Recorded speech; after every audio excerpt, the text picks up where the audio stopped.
Business knowledge, all you need to know about business. Today we will learn how to make a good quality of aerosol paint. So let's start the video and establish the quantity of material required to make aerosol paint. What is aerosol paint? Aerosol paint is paint that comes in a sealed, pressurized container and is released in an aerosol spray when a valve button is depressed. Aerosol painting is one form of spray painting. Let's talk about its raw material. We will talk about its raw material and we'll know what is the use of that raw material. Benzyl alcohol liquid, a general solvent for inks, waxes, shellacs, paints, lacquers, dyeing, polyamide and epoxy resin coatings. Thus it can be used in paint strippers, especially when combined compatible viscosity.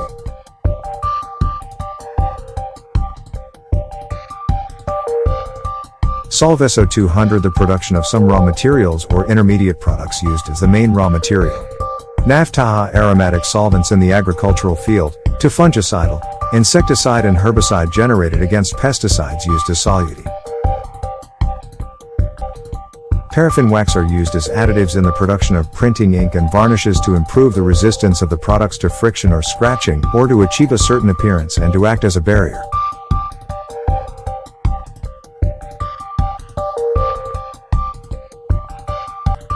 Polyethoxylated sorbate and monoleate, also known as polysorbates, are ethoxylated sorbitan esters.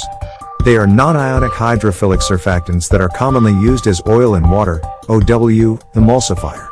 It is non-toxic and safe. Hydroxyl ethyl cellulose HEC was for many years the main and only thickener used in water-based paints. It provides the ink and viscosity. Application properties like sag resistance are controlled by the HEC.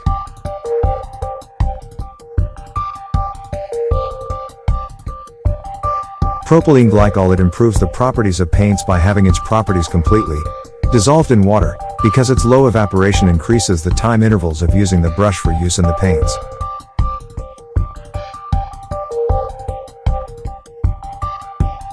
Sodium nitrate paints are one of the most cost-effective coatings for iron structures.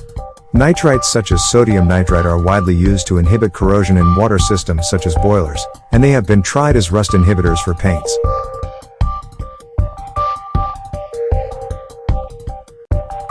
Sodium benzoate. The sodium benzoate incorporated coating was found to exhibit enhanced antibacterial performance.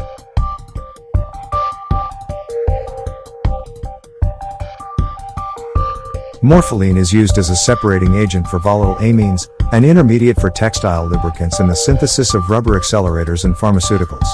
It is also used as a solvent, as a boiler water additive, and in the formulation of monoethanolamine may as a colorless, viscous liquid, organic chemical compound also known as ethanolamine. Its primary use is for feedstock and the production of emulsifiers, polishes, pharmaceutical and more.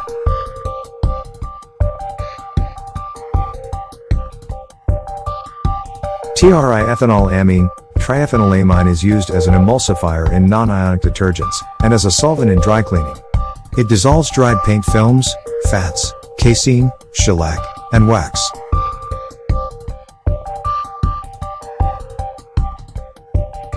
Recaptobenzothiazole, it play a very important role as a therapeutic agent, for example anti-ulcer and anthelmintic drugs. It's antimicrobial, antiviral, anti-cancer, anti-inflammatory, analgesic, etc. You only need a simple mixer to mix it. When all the liquid chemicals are mixed, then you can pack the bottle. Let's establish the quantity of raw material to make 100 kg of super high quality of aerosol paint. Benzyl alcohol 32.00 kg, solve SO200 8.00 kg, paraffin wax 0.50 kg, polyethoxylated sorbitan 0.70 kg, HEC powder 0.30 kg, propylene glycol 1.50 kg, sodium nitrate 0.20 kg, sodium benzoate 0.40 kg, morpholine 0.40 kg, monoethanolamine 1.20 kg, triethanol amine 1.00 kg, mercaptobenzothiazole 0.30 kg, DM water 53.50 liter. Please comment us and tell us which other products and chemicals you want to know about, so we do workouts in that. I hope that the information given to you in the video will be useful and in future you will be able to start your own. Thanks for watching the video.